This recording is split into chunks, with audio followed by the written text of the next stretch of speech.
بسم اللہ الرحمن الرحیم۔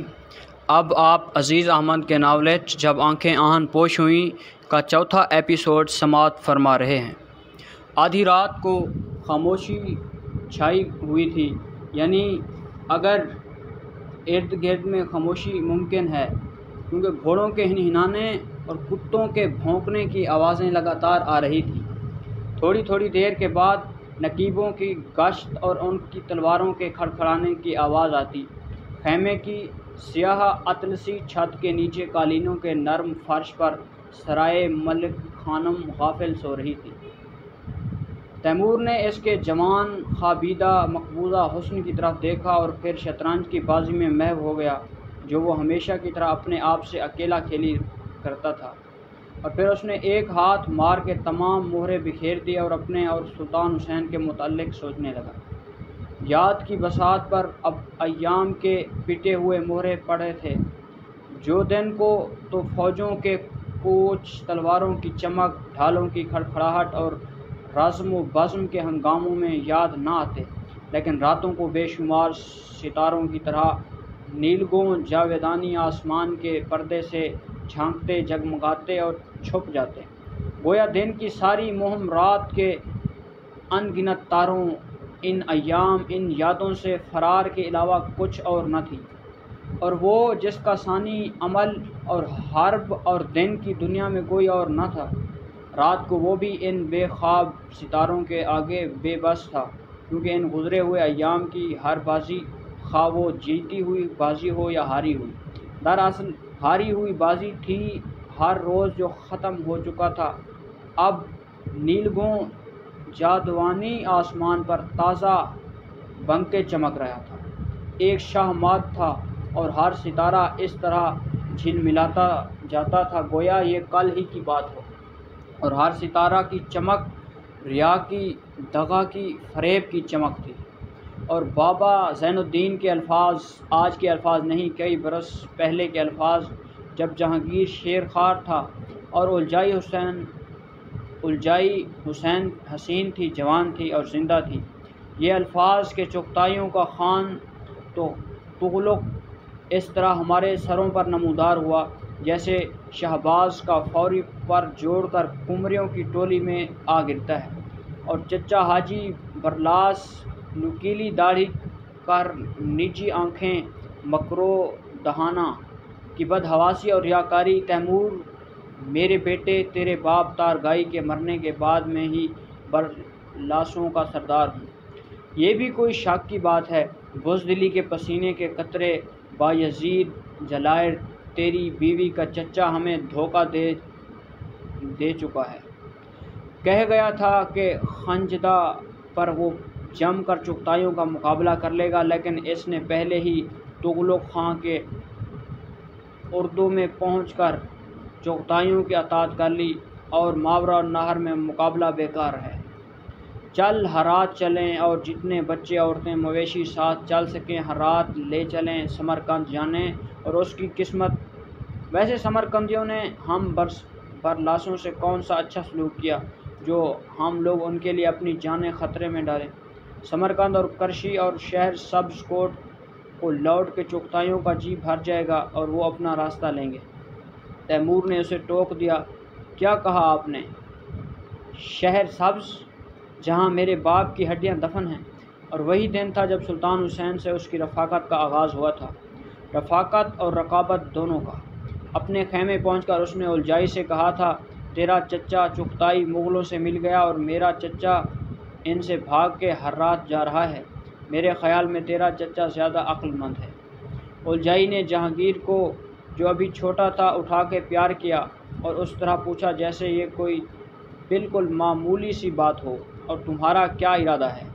چغتائی مغل لوٹ اور مال کے بھوکے ہیں، اور شہر سبز اور کرشی اور سمرقند کی اینٹ سے اینٹ بجا دیں گے، اور پھر یہ علاقہ ہے بھی تو انہی کا۔ تیرے نانا قاز خان نے اس سے بغاوت کر کے اس علاقہ کو آزاد کروایا تھا، اب مغل پھر اپنا حق مانگتے ہیں جو انہیں چنگیز اور چغتائی سے ملا ہے۔ میں نے تو تغلوں کے اردوں میں پہنچ کے اطاعت کرنے کا ارادہ کر لیا ہے، یہی صورت ان شہروں کی بچانے کی ہے۔ الجائی خاموشی سے سنتی رہی، جیسے وہ ہمیشہ خاموشی سے سنتی رہتی تھی، شکایت کے بغیر، ہراس کے بغیر۔ اور تیمور نے اس کی گود سے جہانگیر کو لے لیا۔ وہ مسکرائی۔ عام طور پر تیمور اپنے بچے کو گود میں لیتے ہوئے گھبراتا تھا، مگر جہانگیر کو اس نے گود میں لیا، اس کے ابرو چومے۔ الجائی کھلکھلا کر ہنسی، اور تیمور نے پھر اسی سنجیدہ چہرے کے ساتھ، جس پر مسکراہٹ کا کہیں شائبہ نہ تھا، آہستہ آہستہ کہا، گویا اپنے آپ سے سرگوشی کر رہا ہے، لیکن چغتائیوں کا کوئی اعتبار نہیں، کوئی اعتبار نہیں۔ تغلق خاں کے اردو میں جانا اپنی جان کو ہتھیلی پر لے کر جانا ہے۔ میں تجھ کو اور جہانگیر کو اپنے ساتھ نہیں لے جا سکتا۔ تجھے میں نے اپنے چچا حاجی برلاس کے ساتھ ہرات بھیج رہا ہوں۔ وہاں سے تو اپنے بھائی سلطان حسین کے پاس کابل چلی جائے گی، اور تو اور جہانگیر وہاں محفوظ رہیں گے۔ پہلی مرتبہ سلطان حسین کا نام اس طرح آیا گویا مغلوں کے خلاف دماغ میں تیمور کی اور سلطان حسین کی تقدیر منسلک تھی۔ آہستہ آہستہ الجائی کی آنکھوں سے آنسو چھلک پڑے اور اس کے چکنے سرخ رخساروں پر سیال نمک کی طرح ڈھلنے لگے۔ تیمور نے یہ یاد کر کے ایک گہری آہ بھری اور اپنے سمور کے کمبل میں کروٹ لی، اور پھر الجائی نے سر جھکا لیا اور کوئی جواب نہیں دیا۔ جب اس کا دل دے چکا تھا، اور تیمور اس جواب کو جانتا تھا کہ میں تمہارے ہی ساتھ جینا اور تمہارے ہی ساتھ مرنا چاہتی ہوں، لیکن جو تم کہہ رہے ہو ٹھیک ہے، میں مغلوں کے ہاتھ پڑنا اور ان کی لونڈی بننا نہیں چاہتی، نہ میں یہ چاہتی ہوں کہ میرا بچہ جہانگیر غلاموں کی طرح پلے۔ خیر یہی صحیح، میں اپنے بھائی سلطان حسین کے پاس کابل چلی جاؤں گی، اور پھر مغلوں کے مقابل بساط چغتائی مال کے بھوکے ہیں، جو ہر رات جواہرات سے جب آنکھیں چوندھیا جائیں تو آنکھوں میں سلائی بھونک دی جائے۔ یہاں تک کہ نقیبوں نے خبر کی کہ چغتائیوں کے ہر اول دستے پہاڑیوں سے اتر اتر کے وادیوں میں داخل ہو رہے ہیں۔ چھوٹے چھوٹے خوفناک سپاہی جو چھوٹے بڑی بڑی عیالوں والے پہاڑی ٹٹوؤں پر سوار تھے، ہر ایک کے پیچھے کئی کئی ٹٹوں یعنی گھوڑوں پر لوٹ کر مال اسباب، حسین دوشیزائیں جن کے چہروں پر نقاب نہیں تھے، جن کی زلفیں سوگوار تھیں، مغل سواروں کے کاندھوں پر لمبے لمبے نیزے، ان کے ٹٹو گیہوں اور جو کی پکی ہوئی کھیتوں کو اس طرح چور رہے تھے جیسے یہ ان کے لیے بوئی ہوئی گھاس ہے، انسان کی محنت اور غذا نہیں۔ تیمور یہ سن کر اپنے موروثی محفل سے باہر نکل آیا، اور جب چغتائی ہر اول دستے کا سردار وہاں پہنچا تو اس کا اس طرح استقبال ہوا جیسے کوئی مہمانوں کا استقبال کرتا ہے۔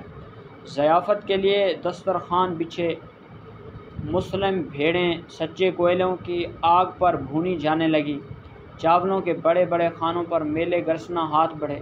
احتیاط سے مغلوں میں اتنی قومیص تقسیم کرائی گئی کہ وہ سرور کے عالم میں رہیں لیکن اتنی زیادہ نہ پی جائیں کہ شہر سبز میں لوٹ کھسوٹ شروع کر دیں۔ چغتائی سردار ایک بھیڑ کی ٹانگ نوچ نوچ کے کھا رہا تھا، اور تیمور تغلق خان سے اپنی عمارت کا اظہار کرتا جا رہا تھا۔ تیمور نے یہاں تک کہہ دیا کہ تغلق خان نے مجھے خفیہ پیغام بھیجا ہے کہ تو نے اپنے اصلی بادشاہ تغلق خان کی اطاعت قبول کر لی ہے، تجھے شہر سبز کی سرداری دوبارہ عطا ہوگی۔ یہ سن کر چغتائی سردار شہر سبز کے اس سفید محفل کے لوٹنے کی امید سے اور مایوس ہو گیا، لیکن اس نے چکنے چکنے ہونٹوں پر چکنی چکنی زبان پھیر کے چاندی کے آفتابوں کی مبالغہ سے تعریف کی، اور تیمور نے یہ آفتاب اس کے نظر کر دیے۔ پھر اس نے قومیص کے طلائی جام کی تعریف کی، اور تیمور نے یہ بھی اس کی نظر کر دیا، اور اس سے تغلق خان کے اردو تک پہنچنے کا پروانہ لیا، اور پھر شہر کی قحباؤں کو مغلوں کے خیموں میں بھیج دیا، جہاں دوسرے شہروں کے شرفاء کی بہو بیٹیاں کنیزوں کی طرح گھوڑیوں کا دودھ دوہ رہی تھیں اور قومیص تیار کر رہی تھیں، اور ان کے گریباں کھلے ہوئے تھے۔ اور پھر مغل خیمہ و خرگاہ، دور دور تک فوجی گھوڑے اور بار برادری کے ٹٹو بوئی ہوئی کھیتوں یا پہاڑوں کی ڈھلوانوں پر شبنم سے دھوئی ہوئی نرم گھاس پر چر رہے تھے۔ اونٹ اطمینان سے بیٹھے بیٹھے اوپر گردن اٹھا کے میوے درختوں کے پتے اپنے جبڑوں سے چبا رہے تھے اور کف نکالے جاتے تھے۔ مویشیوں کے ریوڑ چراگاہوں سے جگالی کرتے ہوئے واپس آ رہے تھے اور قریب مطبخوں کی آگ جل رہی تھی اور ان پر بڑی بڑی دیگوں میں گوشت کے ٹکے اور چاول ابالے جا رہے تھے۔ قمیص کی سڑانٹ اور اس کے ابال کو بدبو کے پھیکے پھپکے اڑ رہے تھے۔ خیمے میں 10 100 ہزار کے ٹکڑوں میں بٹے ہوئے تھے اور بڑے بڑے خیموں سے گھوڑے کی دم کے بالدار جھنڈے لہرا رہے تھے۔ جب زور سے ہوا چلتی تھی تو آدمیوں کے قدموں، گھوڑوں کی ٹاپوں اور بھیڑ بکریوں کے غلے سے خاک گوبر سے ملا جلا ایک غبار سا اٹھتا اور چکر کاٹتا ہوا خیموں کے درمیان غائب ہو جاتا۔ چغتائیوں کے سفید خیموں کا ایک سمندر تھا کہ دور دور تک لہریں مارتا نظر آتا تھا۔ نقیبوں کے گھوڑے تیمور اور اس کے ساتھیوں کے ہمراہ ہو گئے۔ جب وہ خیموں کے درمیان سے اس مال و اسباب کے ساتھ گزر رہا تھا تو ہزارہا مغل سپاہی اپنے خیموں سے نکل کر اس کے اسباب کی طرف للچائی نظر سے دیکھتے اور جب تک وہ گزر جاتا دیکھتے رہتے۔ یہ سپاہی چینی اطلس کے لبادے پہنے تھے جن پر رنگ برنگ کے سنہری، قرمزی، سبز، لاجوری پھول اور طرح طرح کے جانور کڑھے تھے۔ ان کے پاؤں میں لکڑیوں کی کھڑادیں تھیں مگر کھڑاؤں پر چرمی تسمے تھے جن پر سنہرا کام بنا ہوا تھا۔ ان کی مونچھیں پتلی لکیروں کی طرح دہانے کی دونوں جانب رخساروں پر نیچے جھکی ہوئی تھیں، اور اب تو تیمور کے اپنے وطن میں بھی اس طرح کی مونچھیں بہت مقبول تھیں۔ نہ ان کے چہروں پر داڑھیاں تھیں، نہ ان کے دلوں میں خدا کا خوف۔ امیر تیمور نے تغلق خان سے اپنی ملاقات یاد کی۔ وہ اپنے خیمے میں جس کے دروازے کے قریب گھوڑے کی دم والا علم لہرا رہا تھا، ایک شہنشاہ کی سی سہولت و جبروت کے ساتھ بیٹھا ہوا تھا۔ فرش سموروں کا تھا، قالینوں کا نہیں۔ یہ دشت و خیل کی فضا تھی، شہروں کی نہیں۔ تغلق کی پیشانی چوڑی تھی اور گالوں کی ہڈیاں برلاسوں اور دوسرے تاتاریوں اور ترکوں کے مقابل زیادہ ابھری اور اٹھی ہوئی تھی۔ وہ چنگیز کی نسل کا صحیح انسب تھا۔ اس کی آنکھوں میں جنگلی لومڑیوں کی سی مکاری تھی اور نیچے جھکی ہوئی مونچھوں کے ساتھ ساتھ اس کی ٹھوڑی پر چھوٹی سی چینی داڑھی تھی جس کا بال چھٹکا ہوا تھا۔ تیمور مغل انداز میں کورنش بجا لایا اور اس کے آداب ایسے شائستہ تھے کہ چغتائی سردار جو خان کے اطراف نصف دائرے میں بیٹھے ہوئے تھے دل میں تعریف کیے بغیر نہ رہ سکے۔ ایغوری جو اس کی اور چغتائیوں کی زبان تھی، تغلق خان نے اس سے پوچھا تمہارا نام تیمور ہے؟ شائستگی اور بے خوفی سے تیمور نے جواب دیا میرا نام تیمور ہے، میں برلاسوں کا سردار ہوں۔ مجھ سے پہلے میرا باپ تارگائی برلاسوں کا سردار تھا، لیکن اس نے اللہ کی طلب میں یہ دنیا چھوڑ کے درویشوں کی زندگی اختیار کی۔ اس پر چغتائی کا سردار بدتمیزی سے کھلکھلا کے ہنسے۔ میرے باپ کے بعد برلاسوں کی سرداری اور شہر سبز اور کرشی کی ولایت میرا حق ہے، لیکن میرے چچا حاجی برلاس نے یہ حق غصب کر رکھا ہے، اس لیے میں تیری اطاعت کرنے حاضر ہوا ہوں کہ مجھے میرا حق عنایت کر۔ تیمور دیکھ رہا تھا کہ اس کے الفاظ تغلق خان پر اثر کر رہے ہیں۔ اس نے کہا خان اعظم چنگیز خان اور چغتائی خان کے زمانے سے ماوراء النہر کی سرزمین تیرے آباء و اجداد کی اور تیری ہے۔ میں تجھے اپنا آقا اور سرپرست مانتا ہوں، لیکن میرے چچا حاجی برلاس نے تیرا مرتبہ نہیں پہچانا اور وہ جنوب کی طرف بھاگ گیا۔ میں نے برلاسوں کی وادی کی ساری دولت بچا لی اور اسے جمع کر کے تیرے قدموں میں ڈالنے کے لیے لایا ہوں۔ تغلق اور چغتائی سرداروں کی آنکھوں میں بے پناہ حرص کی موروثی چمک نمودار ہوئی اور تیمور کے رفیقوں نے ان چرمی تھیلوں کے دہانے کھول دیے جن میں جواہر، زیورات، طلائی زیورات، خزانے کے خزانے تھے۔ قیمتی سے قیمتی سمور خیمے کے فرش پر بکھر گئے۔ کم خواب اور اطلس کے تھان اور طرح طرح کے ریشم جو فرنگ سے ماوراء النہر کے شہروں میں آئے تھے، چغتائیوں کے قدموں پر ڈال دیے، اور جب انہوں نے خیمے کا پردہ اٹھا کے اونٹوں پر لدے ہوئے قالینوں کے ڈھیر، چاندی کے ظروف کے انبار دکھائے تو تغلق اور اس کے امیروں کو یقین آ گیا کہ اب برلاسوں کے پاس سوائے ان کے کھیتوں، ان کے محلوں کی دیواروں اور ان کے خیموں کے اور کچھ نہیں رہا۔ تو نے اور کسی کو کوئی تحفہ دیا؟ تغلق کی مکار خوفناک آنکھوں میں ایک چمک سی پیدا ہوئی۔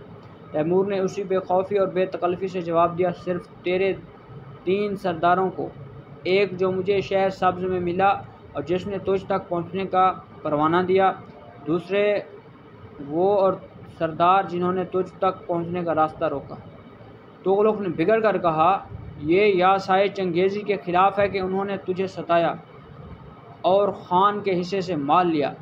وہ کتے ہیں لیکن میرے کتے ہیں، اور ان کے لالچ سے میں اس قدر تنگ ہوں جیسے آنکھ کے ویدے میں بال پڑ جائے یا جیسے زبان میں پھانس چھپ جائے۔ پھر اس نے حکم دیا کہ وہ مال ان مغل سرداروں سے چھین کر حاجی برلاس کو بھیجا جائے۔ وہ تیمور کو ماوراء النہر یا شہر سبز کے علاقے کا واحد سردار نہیں بنانا چاہتا تھا، نہ وہ یہ چاہتا تھا کہ برلاسوں کا اور تاتاریوں کی باہمی رقابت اور خانہ جنگی کم ہو، اور تیمور نے یہ اسی وقت سمجھ لیا جب اسے محض تومان باشی بنایا گیا، 1000 سواروں کا سالار اور شہر سبز کا حاکم، اور پھر جیسا کہ مغل چغتائیوں کا قاعدہ تھا، گرمیاں گزارنے کے لیے ان کا لشکر دیکھتے دیکھتے خطا دو ختن کی پہاڑیوں میں غائب ہو گیا۔